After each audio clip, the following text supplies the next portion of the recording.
Hola, oyentes.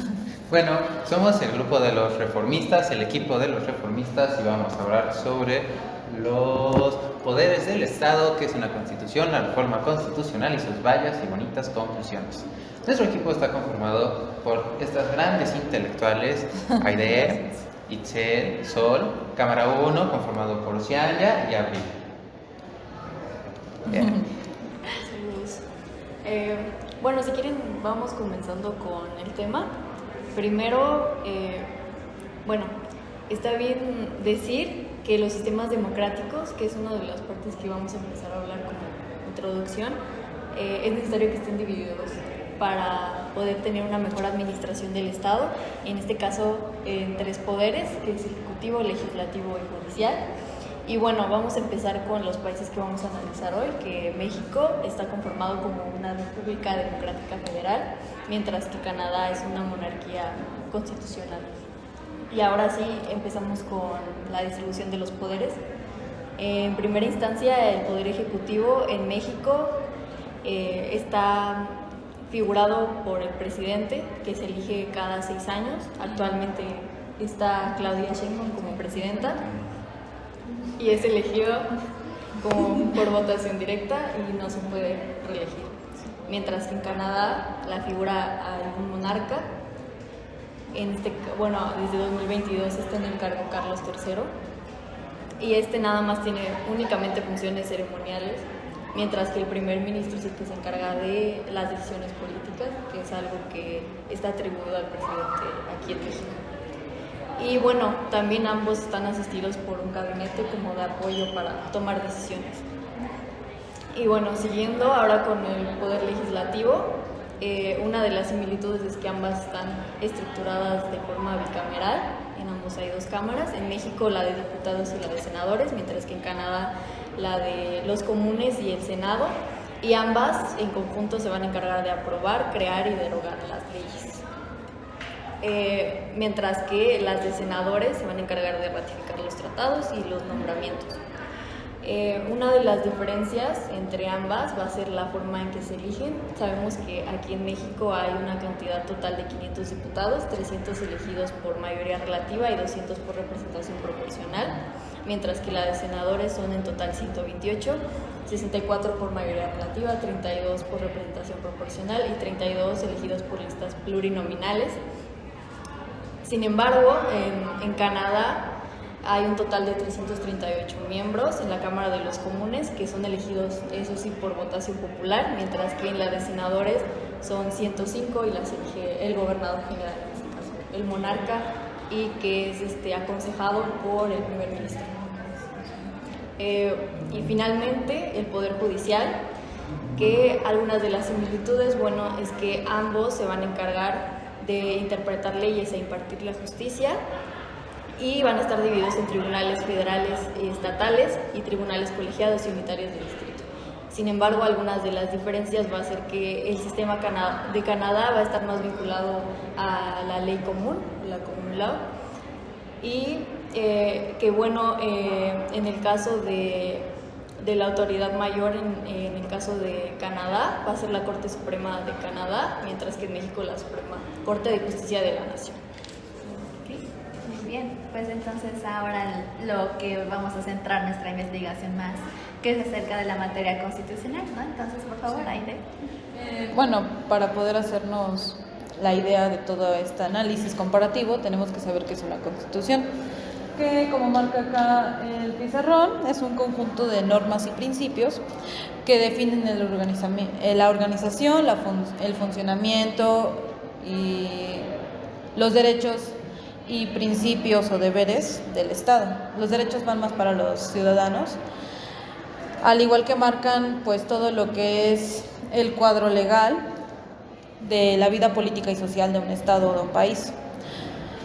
Entonces entendemos que describen los derechos y las obligaciones de los civiles, mientras que los deberes del Estado. Ahora procedemos con lo que es la reforma para poder dar a entender qué es todo esto. Una reforma constitucional se puede dividir en 2, la parcial o la completa. La parcial es si se reforma una ley o algún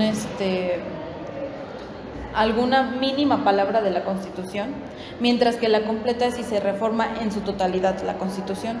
¿Para qué es esto? Es para adaptarlo al contexto social, político, cultural de algún país o de algún estado y dar todo esto del cuadro legal del mismo estado o país. Y pues justamente como es muy importante esta parte, o sea, es la vida misma del Estado la que representa su formación, ¿no? Entonces, pues justamente hacer cambios es hacer cambios también en el Estado, de cierta forma, ¿no? Entonces, ¿la canadiense cómo sería? La canadiense tiene lugar dentro del artículo 38 de la Constitución de 1982. Acá el primer paso para la reforma constitucional se tiene que dar como una solicitud para reformar de parte del gobierno federal o de las provincias. Acá hay 3 tipos de reformas constitucionales, que es la modificación general, en la cual se necesita la aprobación del Parlamento y de 2/3 partes de las provincias, que representan un 50% de la población. La segunda es la enmienda específica, donde se reforma pues ahí un artículo específico o algo así, dentro de la cual se necesita la aprobación del gobierno federal. Y la tercera es si se va a reformar las relaciones que se tiene el gobierno federal con las provincias, en la cual nada más se necesita la aprobación del Parlamento y del representante del país, que en este caso sería Carlos III. Sí, muy bien. Y pues bueno, en la parte de México sí varía un poco, claro, porque principalmente, como nos comentaba Itzel, el sistema legislativo es diferente, principalmente las cámaras, ¿no?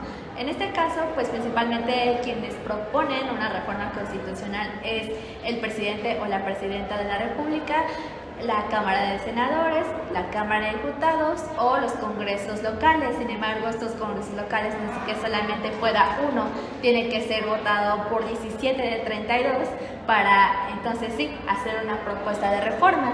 Y bueno, pasando a eso, cuando se está discutiendo, esta se discute tanto por las cámaras, tanto por los congresos. Por parte de las cámaras tienen en total 60 días, es decir, 2 meses, para figurar si pasa esta reforma o no. Y también por parte de los congresos. Y bueno, si pasa, principalmente tiene que ser votada. Tiene que ser votada por 2/3 partes, tanto de la Cámara de Diputados como por la Cámara de los Senadores.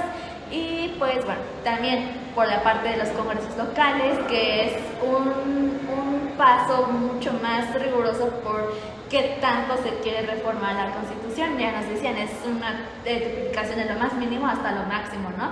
Y pues sería también involucrar a los congresos estatales, que nuevamente sería contar el voto de 17 de 32 congresos. Y bueno, ya que si es pasada esta reforma, puede ser votada, discutida, entonces es deber del presidente o la presidenta de publicar o más bien publicarla ahora en el Diario Oficial de la Federación, y así ya entra en vigor esta misma reforma. Y pues bueno, justamente para tener un poco más de la idea en que no estamos yendo por mal camino, ¿no? Lo dirían algunos. Entonces, consultamos con una profesora experta que es maestra en Derecho Constitucional, de nombre Norma Ocampo, que nos hace el honor de acompañarnos para esta gran entrevista. Entonces, damos paso a ello.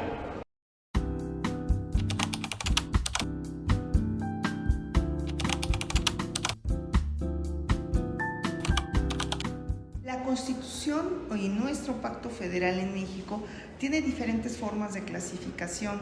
Tenemos desde constituciones, o nuestra Constitución puede ser considerada como una Constitución rígida, porque también deviene de una clasificación que es justamente de derecho escrito. Entonces, el artículo 135 de nuestro texto constitucional nos habla que tenemos un procedimiento muy claro para poder establecer el modo o el mecanismo para poder alterar o modificar nuestra ley constitucional o nuestra ley de leyes o ley suprema de toda la Unión, como nosotros los abogados solemos decirle. Estas clasificaciones que incluso la doctrina hace del texto constitucional, pues son muy amplias. Son muy amplias porque podemos tener una constitución o podemos considerar nuestro texto constitucional desde el punto de vista también normativo, ¿sí? Y nominal. ¿Esto por qué lo menciono? porque la doctrina también ha señalado que nuestra Constitución es un texto nominativo porque está o existe un divorcio entre la realidad social y la norma constitucional o la norma jurídico-constitucional. El anhelo o la esperanza que nosotros tenemos es que nuestra Constitución sea de corte normativo, que haya esa afinidad entre lo que es la realidad social y el sistema jurídico que nosotros tenemos y que está consagrado en nuestra Constitución. Entonces, a resumidas cuentas, podemos decir que nuestra Constitución es una Constitución de corte rígido porque tenemos un procedimiento claramente establecido en materia constitucional.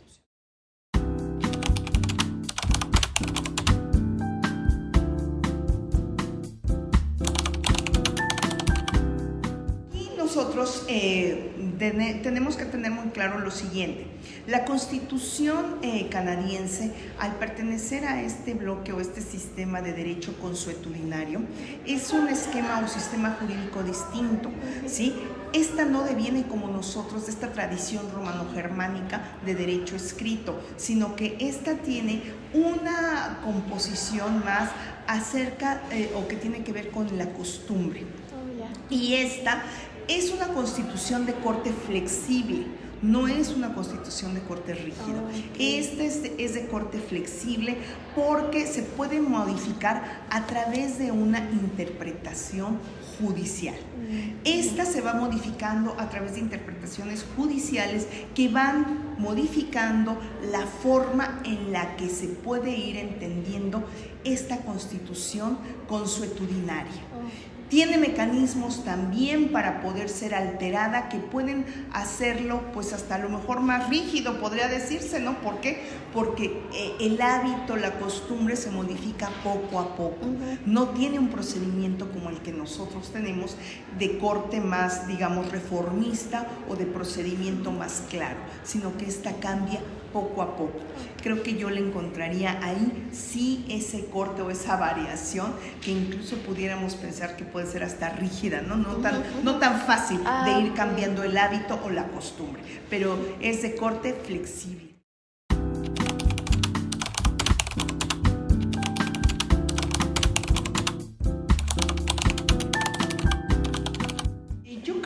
Que aquí recordemos siempre que una constitución refleja, digamos, la soberanía popular. Y entonces al reflejar la soberanía popular, evidentemente, pues es la expresión natural del pueblo, ¿no?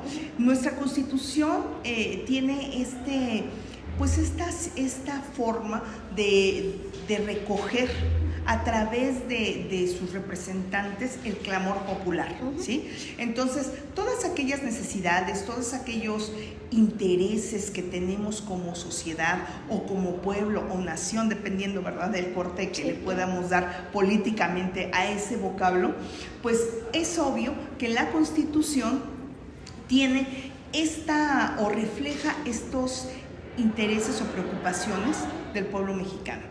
También la Constitución canadiense lo refleja, aunque como bien lo señalábamos, ¿no?, con este corte monárquico que deviene justamente, pues ahora sí que de la monarquía británica y de toda esta situación que pues el pueblo británico tiene con estas colonias que fue teniendo en América, y que bueno, que la Constitución canadiense también recoge a través de ello pues estos clamores populares, de una forma distinta, porque bueno, pues obviamente ahí pasan por estas figuras que ya son también, no quisiera decir decorativas, pero sí ya son honoríficas, pero que también reflejan un poco pues esta preocupación de darle a toda esta, a sus súbditos, ahí sí entra la palabra de súbditos, pues todas las mejores garantías y respetos a los derechos humanos. Creo que también hay que decirlo y vale la pena comentarlo, que la Constitución canadiense es una constitución también pues de las más claras o avanzadas en cuestión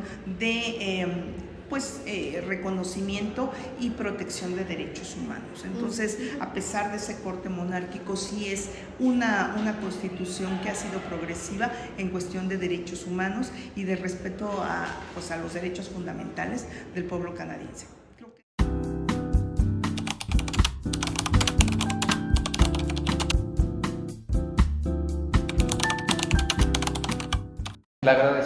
mucho a la maestra por su entrevista, le agradecemos mucho aquí a mis compañeras que son las expertas en el tema, como bien se puede escuchar y ver. Yo soy el encargado de dar las conclusiones, donde podemos destacar que los objetivos comunes es reformar la Constitución de acuerdo a un consenso amplio donde la gran mayoría del pueblo esté de acuerdo.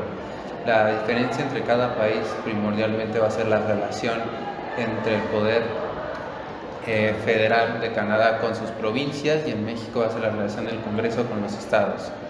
Obviamente nada es perfecto, todo puede mejorar, y la transparencia y la relación que estos entes, estos poderes políticos tienen es la que se puede mejorar para buscar un beneficio para toda la sociedad de ambos países.